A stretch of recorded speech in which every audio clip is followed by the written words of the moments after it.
What do we hope to achieve at the end of a counseling session? Individuals who seek help from the counselor, parents, teachers, the school headmaster may all have different perspectives on the outcome of the counseling session. These individuals are called clients. A client is an individual who needs counseling to find alternatives to solve his or her problems and confusion. During counseling, differences in opinion may occur between the client and the counselor.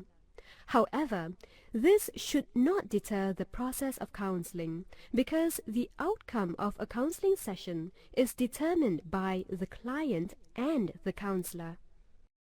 Why is there a need for counseling? With the increase in life and work demands, many people find themselves in challenging situations that are difficult to cope. This has increased the need for counseling. We can discuss the need for counseling through the 5 important goals of counseling. Now, let's look at the 5 goals of counseling. They are 1. To help the client to change towards positive behavior. 2. To increase the client's ability to begin and have a continuous relationship with others. 3. To help the client to cope with oneself. 4. To assist the client in the process of making rational decisions. 5. To assist the client to grow positively and, in doing so, to reach optimum potential of the client. Let's look at the first goal, which is to assist the client to change towards exhibiting a positive behavior.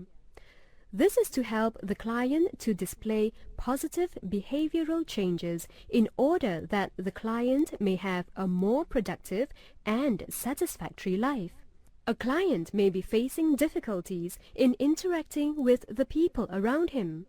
An individual may be interacting in a manner which causes dislike of others towards him or her. For example, Marie is a teacher in a secondary school. She has a tendency to give negative feedback that intimidates her students. This has caused students to withdraw themselves from her. Students do not respond well to her due to their fear that their teacher may give unfavorable reply to their responses. However, the students are more encouraged to participate positively in class if the teacher gives positive feedback. In instances where the client has difficulties interacting with people around them, it is hoped that by the end of the counseling session, the client understands the effective ways to interact with his or her superior and others around him. The counseling session is to encourage the client to change his attitude and behavior so that communication with other people is effective and satisfactory. Let's explore the second goal of counseling. The second goal is to increase the client's ability to begin and have a continuous relationship with others. Some people may face difficulty to interact with others in a suitable manner in certain situations. This could be due to low self-esteem or ineffective communication skills. This problem could exist between husband and wife, children, close friends, and other relationships. Let's look at this example. Daniel is a teacher. His headmaster addresses some outstanding issues with regards to work with him. Daniel took the comments personally. He is very defensive as he feels that the comments given by his headmaster are personal criticisms. He refuses to take the advice given by his headmaster. Because of this, a communication breakdown has occurred. In the case of Daniel, the goal of the counselor is to help him interact effectively with his headmaster. After counseling, Daniel is able to think rationally and take criticisms positively. We have discussed two important goals of counseling. Now, let's look at the third goal of counseling. The third goal is to help the client to cope better in times of difficulty. Every individual encounters difficulties at different times of their lives. As a child, an individual may have difficulty living up to his or her parents' expectations. This may result in the feeling of inadequacy in an individual. This feeling is displayed in the form of inferior behavior by the individual.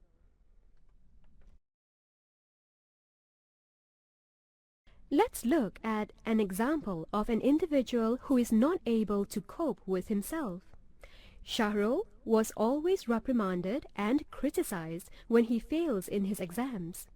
Due to this, he loses interest in his studies and always played truant at school. When he starts working, Shahrul is not punctual at work and lacks the initiative to improve himself. In instances such as the one faced by Shahrul, the counselor can help the client to deal better with himself and to improve his image.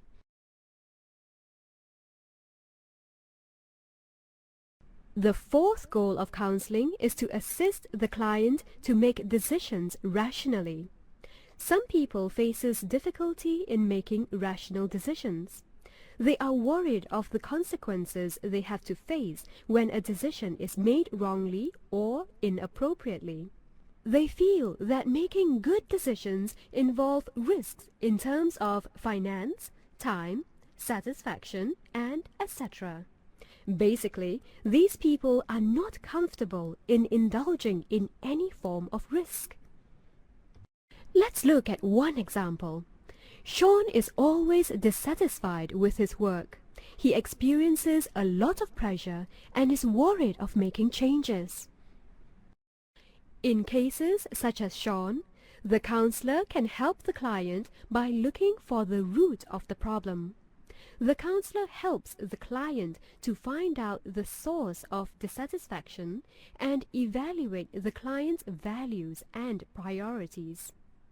The counselor can also help the client to identify alternatives and calculate risks such as changing department, a dialogue with the employer, or changing jobs. In this case, it is important to note that the counselor does not make decisions for the client. The counselor merely helps the client to make decisions rationally. Finally, the fifth goal of counseling is to assist the client to grow positively and to realize the client's potential. The client is given the opportunity to explore ways to maximize his or her potential. This could mean that the counselor may need to help a client to stop smoking and to take an interest in health, to overcome inhibitions, to reduce stress and depression. Linda may aspire to be a good speaker. However, she feels uncomfortable and always panics when she speaks in front of a group of people. This could be a hindrance to fulfill her ambition. In this example, the counselor can help Linda overcome her fear of speaking in front of a group of people. This could indirectly help Linda to achieve her ambition as a good speaker. You have been introduced to the 5 goals of counseling. Can you think of other examples where counseling can be used to help you or your friends? Discuss with your friends to see how counseling could help resolve these difficulties. There are 5 goals of counseling. They are: 1. To help the client to change towards positive behavior. 2.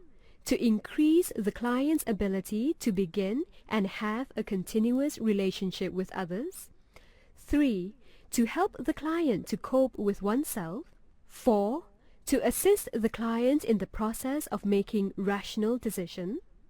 5. To assist the client to grow positively and, in doing so, to reach optimum potential of the client.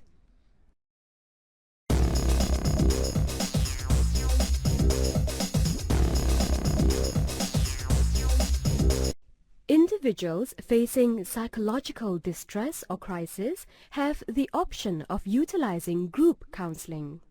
Group counseling could increase self-awareness and interpersonal skills, as working in a group allow individuals to interact with others within the group. A group may consist of 3 or more members. It normally has less than 10 people. The members in the group could influence each other.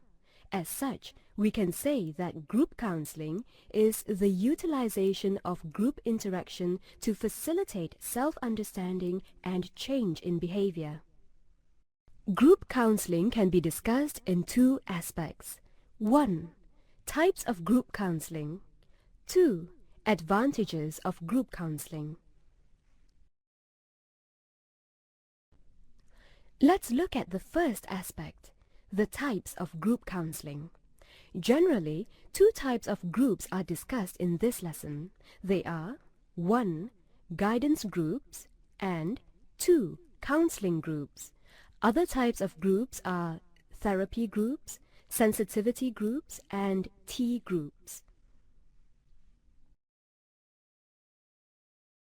This type of group is used to disseminate information, especially for students in school or in institutions of higher learning.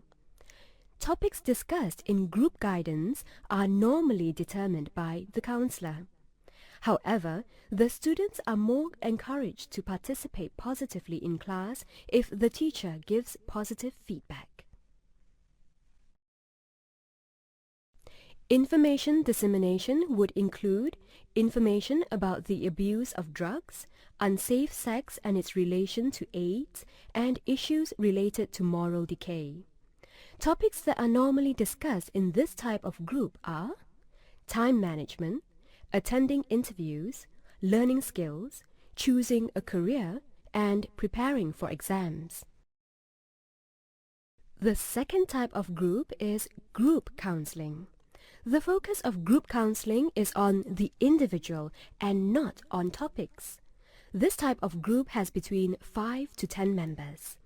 The role of the counselor is to create a safe environment for all members so that they do not feel intimidated and fearful during the discussion. Issues that are brought up for discussion are issues that are considered safe to be shared by group members.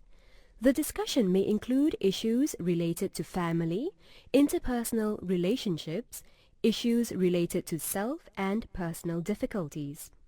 Every member in the group is given the opportunity to express their feelings and to be heard during the discussion.